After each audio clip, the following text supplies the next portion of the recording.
Halo YouTube, kembali di channel Mr. Peras, kembali di dunia gadget lagi. Kalau kemarin udah otomotif lagi, gadget lagi, ini di awal tahun memang ada indikasi pastinya ya, setiap gadget ini berlomba-lomba lagi akan mengeluarkan produk terbaru.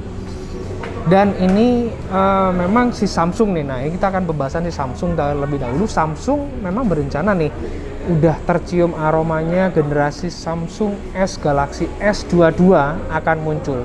Tapi sebelum ini muncul, udah meluncurkan generasi yang baru, flagship S21 yang lebih terjangkau. Ini dia, kita akan lihat barangnya. Hop. Tipis sih kotaknya, ya.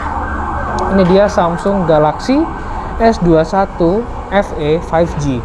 Sekaligus kita akan lihat dalam box ini apa. Kalau udah tipis kayak gini, ya tentunya kayak produk-produk si Apple atau iPhone, dimana bakalan nggak dapet chargernya. Yuk kita lihat apa yang ada di dalam kotak ini, dan kita lihat seperti apa sih handphone flagship tapi yang lebih terjangkau. Harganya yang pengen tahu, tunggu, jangan skip, tonton sampai akhir. Yuk, ini dia, kita lihat Samsung S21 FE.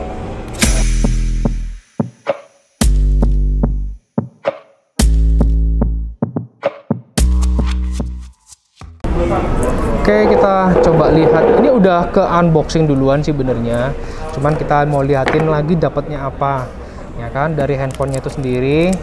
Nah, dan ini kebetulan warnanya yang model-model kayak, sekilas sih ini kesannya kayak army ya warnanya. Nanti kita kesampingin dulu handphonenya. Next, yang pasti udah nggak dapet charger, kosong. Dan ini ya buku manual dan juga ini dia kabel Type-C-nya. That's all. Kenapa Samsung pelit-pelit banget gitu loh, nggak sekaligus keluarin langsung barang yang lebih sedikit effort lah, sekedar charger gitu loh, jangan pelit-pelit lah. Oke, sekarang kita akan lihat dari sekilas handphonenya sendiri. Bumpy di sini, apa ya istilahnya, blenduan kalau orang Jawa bilang. Ini gundukannya di sini ini ya kayak yang di generasi S21, cuman bagian backnya ini udah nggak glass, karena ya untuk menekan dari sisi harganya, dia bahannya ini kayak yang dimiliki A32, A72 Samsung. Kalau dari samping dia masih framenya aluminium, tombol power, volume, dan juga ada antena. Cuman antenanya satu di sini biasanya nggak ada, di sini malah nggak ada. Oke. Bagian atas ada antena lagi di sini, kemudian lubang mikrofon. Bagian samping ada juga antena, di bawah ada antena 2 Type-C dan lubang audionya di sini. Yang atas nggak ada Type-C, dan juga kita lihat ini nanti untuk SIM card atau SIM tray-nya gimana ya. Oke, kita lihat bagian SIM. Nah, dia udah dual SIM card kayak gini. Cuman udah nggak ada untuk memory card. Ya kalau kalian memilih seperti ini ya disesuaikan aja pilihannya, yang memorinya sekalian yang gede. Nah kalau ini kan dia ada pilihan 128 dan 256. Mending sekalian kalau model kayak gini, kalau kalian doyan rekam-rekam foto, video, ya saran saya pilih yang 256. Sebab kalau kalian pilih yang 256 itu masih oke lah, karena harganya itu masih di bawah 11 atau tepatnya 10 juta atau tepatnya mungkin 99999. Nah, ini dia kalau kita nyalain displaynya, bobotnya tuh nggak seperti yang kakak-kakaknya gitu loh. Kakak-kakaknya udah, karena bodinya udah glass jadi berat. Ini menurut saya proper banget, enak banget. Apalagi kalau misalkan saya megang si Xiaomi Mi 11 Ultra, waduh jauh banget nih. Tapi kalau dari layar memang beda ya, layarnya 6,4 inch ya, nggak terlalu gede-gede amat kayak gitu. Kita lihat spesifikasi yang ada di sini, warna pilihannya tuh ada macam-macam ya, ada 4 macam. Kemudian nah ke layarnya di sini udah diinfokan Dynamic AMOLED 2X, ukurannya layar 6,4 inch, dan juga kameranya triple di sini 12. Kemudian yang satunya 8 megapiksel. Kemudian bukaannya f1.8, f22, f24. Kamera depannya nanti ini kita coba itu juga 2 megapiksel dan f22. Baterainya sendiri 4500 Sayangnya nggak ada, ya kalian beli sendirilah. Cuman ini infonya support wireless charging juga. Nah, saya untuk wireless charging nanti saya cobain di menggunakan Mi 11 Ultra, nanti kita pakai wireless charging di sini. Memorinya 8, internal 256 GB, RAM-nya 8 ya. Penyimpanan ada 2, 128 dan 256. Prosesornya octa-core. Dia prosesor menggunakan Exynos 2100 sama seperti kakak-kakaknya. That's all. That's dengan harga yang kalian nggak terlalu overpriced seperti yang kakak-kakaknya, kalian udah dapet kelas flagship. Nah, kalian mau lebih hemat, memang harganya selisih 1 juta, pilih yang 128 itu cuman 89 atau 9 juta lah, 899. Ya, itu sih dengan sesuaikan aja kebutuhan kalian. Nanti ini untuk layar kita akan tes dari performa layarnya gimana, audio juga gimana, kita akan uji coba sekaligus kameranya ini seperti apa. Kelas flagship harusnya nggak perlu dilakukan lagi untuk kualitas-kualitas yang kayak gini. Overall, kalau ngomongin desain, I like it, suka banget desainnya. Yang pasti itu bobotnya nggak terlalu berat, itu yang bikin nilai plus bagi saya. Cuman bagi kalian yang suka flagship, mungkin ini yang menjadi kekurangan ya, karena kayak polikarbonat nih, kayak plastik gini nih, mungkin mengurangi dari kesan elegannya si Samsung itu sendiri. Tapi dari samping udah kelihatan bagus kok. Oke, kita lanjut pengetesan layarnya, audionya, dan juga kameranya guys. Dan di kelas flagship yang terjangkau ini, itu kalian misalnya masih bisa nemuin ya fitur lanjutannya. Ada Samsung Deck di sini, dimana kalian bisa menyambungkan ke Smart TV atau TV monitor atau PC sehingga tampilan handphone itu ala-ala desktop mode. Wah, masih keren banget. Ini yang bakalan apa ya, sering dipakai orang ya. Oke, kita akan lanjut lagi. Di sini juga ada Android Auto dan sebagainya. Sekarang kita mau coba set untuk wireless charging, apakah bisa kita testing wireless chargingnya. Nah, di Xiaomi saya coba ini ya, reverse. Jadi ini akan coba charging bagian belakang, apakah bisa.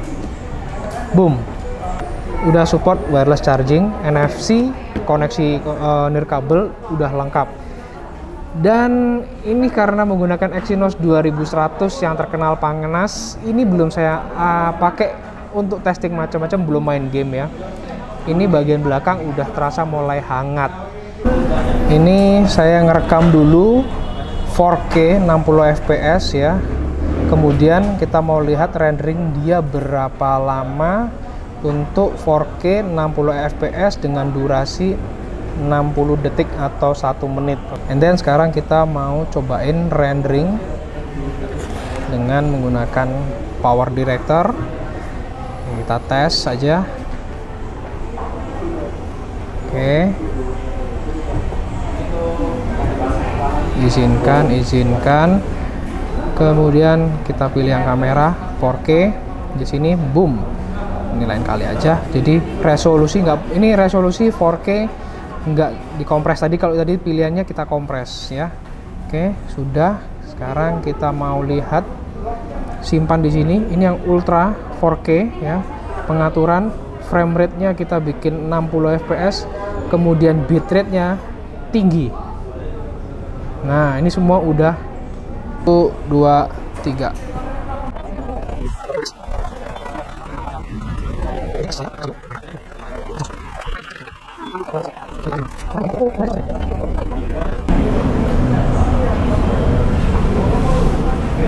And boom, selesai. So, menurut kalian gimana guys untuk performanya? Kita performa sih nggak perlu waduh, ini aja udah ngerender kayak gini, ini lumayan anget. Ini estimasi sekitar 39 hampir 40 derajat. Kalau menurut saya, menurut deteksi tangan saya, karena nggak bawa termogan guys. I'm so sorry, jadi nggak bisa mendetek panasnya berapa. Di belakang ini udah kerasa. Seandainya ini menggunakan yang glass, bakalan lebih anget lagi. Oke, kalau dari layar angetnya, wah yang di sebelah sini nih, yang di sebelah sini mulai anget lumayan. Oke, sekarang dari performa udah, kita cobain kualitas audio dan layarnya seperti apa. Oke, sekarang kita mau coba testing dari layarnya. Kecerahan kita maksimalkan, adaptifnya saya off dulu supaya bisa full kecerahannya. Frame rate-nya kita bikin tinggi, dimana ini udah support 120 Hz. Oke, sekarang kita cobain untuk kualitas layarnya guys gimana. Kita rotate dulu, kecerahan maksimal. Ini audionya saya kecilin karena nanti untuk audio tersendiri aja. Jadi ini benar-benar untuk kualitas layarnya aja guys. Kalian bisa nilai menurut kalian bagaimana untuk layarnya. Nah, udah nilai sendiri aja untuk kecerahan layarnya. Lumayan di sini ketajamannya, warnanya ya. Di sini warnanya bagus, pop up-nya bagus. Tidak mengecewakan untuk sebuah Samsung flagship yang dibikin murah. Nah, ini untuk kualitas layarnya menurut kalian gimana? Silahkan sampaikan komentar. Sekarang kita akan cobain kualitas audionya seperti apa guys. Oke guys, ini kita mau cobain untuk tes kualitas audionya. Saya volume akan kencengin karena speakernya hanya satu sisi. Saya akan letakkan mikrofon ini di sebelah sini.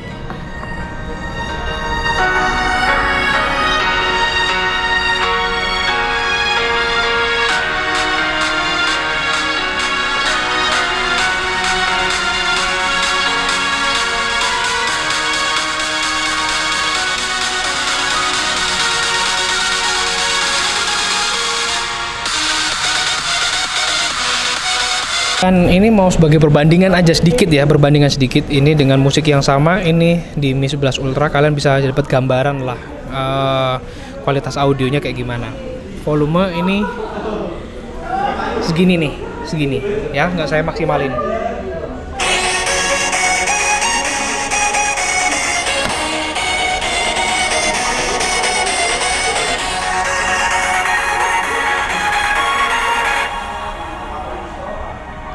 Tambahin.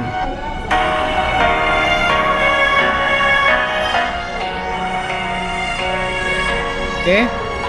Sekarang perbandingan lagi dengan iPhone 13 Pro.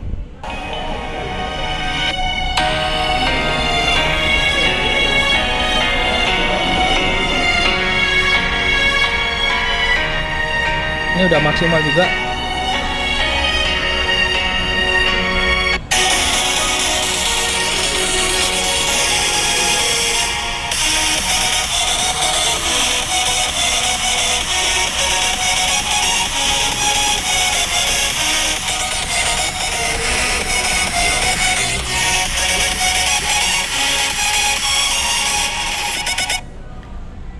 Gimana menurut kalian? Jomplang memang. So, bagaimana menurut kalian guys? Kalau menurut saya memang di sini baru terasa perbedaan dengan S21 yang kakak-kakaknya, apalagi S21 Ultra yang udah support by AKG, itu beda banget dari dentuman suara, loudness-nya, clearance-nya, terus bass-nya itu jauh beda. Di sini baru terasa perbedaan untuk kualitas audionya. Menurut saya memang lebih bagus di sang kakak ya. Kalau ini ya fine kalau menurut saya, tapi cuman abis ngerasain S21 Ultra, S21 Plus, misalkan dengerin kualitas audionya, abis itu ngedengerin ini baru kerasa jomplang banget menurut saya. So, menurut kalian gimana yang udah mendengerin? Silahkan sampaikan komentar kalian di bawah. Sekarang kita akan lanjut tes dari kualitas kameranya seperti apakah sama dengan kakak-kakaknya atau ada downgrade dari kualitasnya. Yuk langsung saja kita cobain guys. Lanjut dari kualitas kamera, ini berikut foto selfie dan ini yang normal, kemudian ini yang agak wide angle-nya. Kalian bisa lihat dari baju saya yang biru ini bisa berbeda. Nah, ini yang efek beautify gitu, wajah saya jadi memang lebih dipoles, jadi lebih halus, tapi warna kaosnya jadi berbeda dengan yang tadi. Nah, ini yang bokeh, warna baju juga bisa terlihat ya. Kemudian bokehnya itu bisa dua macam, yang normal dan yang ini bisa 2 orang atau 3 orang yang bisa deteksi dengan bagus. Portrait atau bokeh dengan kamera belakang pun cukup bagus, dia bisa normal dan ini yang 3 kali zoom. Kemudian lanjut lagi di kamera belakang ini yang wide angle, normal dan zoomnya maksimal di 3 kali. So, menurut kalian gimana untuk hasil kameranya? Ya, itu good lah, biasa atau so-so gitu, terserah kalian, silahkan komentar kalian. Ini kemudian kita cobain untuk bokeh lagi di objek tanaman. Bokehnya itu bagus, merata dan kontrasnya cukup bagus. Kemudian ini kita cobain normal shoot dan juga efek mikro atau makronya. Itu kalau yang agak kedekat itu nggak jelas, tapi yang jelas agak belakang. Testing lagi untuk yang makro dan hasilnya pun cukup lumayan mantap menurutku. So kita cobain kamera videonya. Oke, dari testing selfie tadi udah, foto selfie, sekarang video selfie. Ini yang full HD 60 fps langsung dan kamera 32 megapikselnya kayaknya bagus banget. Ini yang 60 fps bagus banget loh. So penangkapan suaranya gimana nih? Saya memang nggak pakai mikrofon seperti biasa, ini secara langsung ya. Dan ini yang tangan saya di sini ya. Ini nyobain megang sisi kamera sebelah sini. Ini hangat banget guys. So kita cobain untuk 4K langsung yang 60 fps. Ini menariknya kelas flagship udah bisa 4K. Xiaomi Mi 11 Ultra aja belum bisa 4K 60 fps. So kita cobain. Oke guys, ini testing untuk 4K dan handheld lagi ya. 4K 60 fps. Lokasi kita ada di Meteor Cell. Bagi kalian yang cari handphone, aksesoris, ya macam-macam lah kayak gini nih, itu kalian bisa dapetin di Kota Malang di Meteor Cell Malang ya. Dan ini hasil kualitas 4K 60 fps nya menurut kalian gimana sambil jalan? Jadi buat ngevlog bagus juga nih. Kesempatan bagi yang mau cari handphone flagship, kameranya mantep nih, menurut saya wah jos banget. Dan berikut ini rekaman video portraitnya. Nanti kita cobain video portrait bagian kamera belakang kayak gimana ya. Ngeblurnya gimana nih. Ini saya untuk ngeblurnya saya maksimalin. Ini bisa saya kurangin lagi. Nah, saya maksimalin 7. Terus, nah ini bisa dibikin kayak gini. Ini sambil nge-record loh. Bisa diubah kayak gini. Bisa diubah kayak gini. Wih, keren. Ini efek-efeknya menurut saya keren banget nih. Wow, ini video bokeh dari Samsung yang menurut saya keren banget guys. Oke, testing sambil jalan bisa diubah. Kalian bisa lihat perubahan efek-efek blurnya itu kayak gimana. Bisa hitam putih, bisa, wih keren, asik kan. Jadi sambil jalan, kalian sambil rekam bisa ngubah mau intensitas dari perekamannya itu ngeblurnya kayak gimana, mau dimaksimalin, mau ngeblurnya kayak gimana. Keren, udah jalan lagi.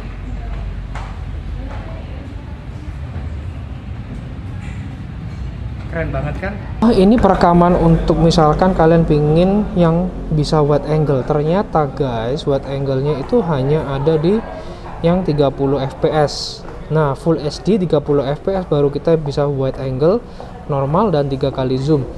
Kalau misalkan pakai yang 60 fps itu zoomnya bisa. Nah, kalian zoom bisa. Nanti kita cobain ya zoom sambil Jadi sekarang kita bikin video sampling yang wide angle dulu. Jadi otomatis yang 30 fps agar bisa wide angle. Kemudian normal shootnya saya pindah ke full HD 60 fps sampai ke 4K nya guys. Oke, kita cobain hasilnya seperti apa nih. Oke guys, testing untuk full HD 30 fps. Ini yang normal shoot, langsung saya pindah ke wide angle. Boom. Nah, sambil jalan, dan di ultra steady atau yang paling stabil tuh hanya ada di full HD 30 fps juga. Nah, nanti saya cobain juga ya. Ini yang wide angle-nya menurut kalian gimana? Hasil perekamannya ini dia. Ya, sekaligus info lokasi di Meteor Cell Malang guys. Yang mau cari ini handphone bisa ke Meteor Cell Malang, silahkan. So, kita cobain yang ultra steady-nya di normal shoot. Sekarang perekaman full HD 60 fps handheld ya. Jadi super steady atau ultra steady-nya itu hanya bisa bekerja maksimal di fps 30 ya. Kalau yang 60 fps nggak bisa. Jadi ini yang 60 fps full HD. So bagaimana menurut kalian? Kita cobain habis ini langsung 4K yang 60 sekaligus, nggak perlu 30 supaya kelihatan jos gandosnya kayak gimana. Oke, kita lanjut 4K 60 fps guys. Sekarang perekaman 4K 60 fps. Nah, ini handheld lagi, jalan 60 fps. Kestabilannya gimana? Kemudian detailnya gimana? Warna birunya ini bagaimana? Oke. Warna orange, warna merah. Nah, oke. What do you think guys? Ini lumayan banget untuk sekelas fokusnya. Boom. Agak lambat. fokus. Nah, fokusnya kayaknya nggak terlalu cepet juga, ini agak bingung dia. Nah, ya kan? Nah, fokus. Ini yang 4K. Oke, bagaimana menurut kalian guys? Silahkan sampaikan komentar kalian guys. Oke, testing ini untuk perekaman fitur kamera ganda, dan ini handheld ya. Dan ini misalkan ini saya bisa ubah-ubah apa, tapi nggak tahu hasilnya apakah ngikut ngubah atau nggak posisi dari kotak dari ininya. Cuman kalau sudah ngerekam gini kita nggak bisa, mau yang split itu nggak bisa, tapi bisanya pada saat sebelum ngerekam kita pilih dulu mau split atau yang bikin kotak ini. Cuman nggak bisa seperti Oppo yang bisa bulat, keren. Tapi ini udah lumayan oke lah bisa seperti ini. So menurut kalian gimana nih? Oke guys, menurut kalian dari ngeliat tadi kualitas audio, kalau audio menurut saya sedikit kurang bagus, malah cenderung kalau menurut saya pribadi sedikit mengecewakan. Kalau layar oke, fine, it's good, tapi nggak memang yang kalau dilihat di head to head kan mungkin dengan yang Samsung S21 Ultra, S21 Plus nggak terlalu kelihatan perbedaannya, but fine. Kalau dari prosesor sama persis, and then kamera ya nggak mengecewakan lah, cukup bagus banget menurut saya. Jadi worth it to buy, yes, worth it to buy. Ini handphone kalian pertimbangin, misalkan di kelas budget kalian punya 10 juta nih. Nah ini mungkin cocok ya, mungkin next project apakah, silakan sampaikan komentar kalian ya nih. Mau di head to head kan karena harganya 10 juta, ini disandingkan dengan Oppo yang kemarin, Vivo. Nah itu ada juga Vivo X70 Pro ya. Itu mau yang mana? Kalian mau ingin bandingkan, comparekan dengan yang mana? Silakan sampaikan komentar kalian. Kalau ini saya bilang worth it to buy, yes, worth it to buy. Layak kalian pertimbangkan untuk dibeli dengan budget kurang lebih 10 juta. Kalian bisa dapetin kelas flagship dari si Samsung. Dan juga belum saya sebutin masalah dia ini juga sudah IPX68, tahan air, tahan debu. Jadi meskipun bodinya ini nggak seperti yang kakak-kakaknya polikarbonat kayak gini, tapi masih tahan air. Nice. Dari harga ya itu tadi cuman selisih 1 juta dengan yang memori 128. Nah kalian pilih yang mana? Saran langsung yang 256 aja deh daripada yang 128. Oke, sampai jumpa di video-video selanjutnya. Yang minta compare langsung aja komentar di bawah. Saya ingin tahu kalian ingin comparein nih handphone dengan Vivo kah atau Oppo kah?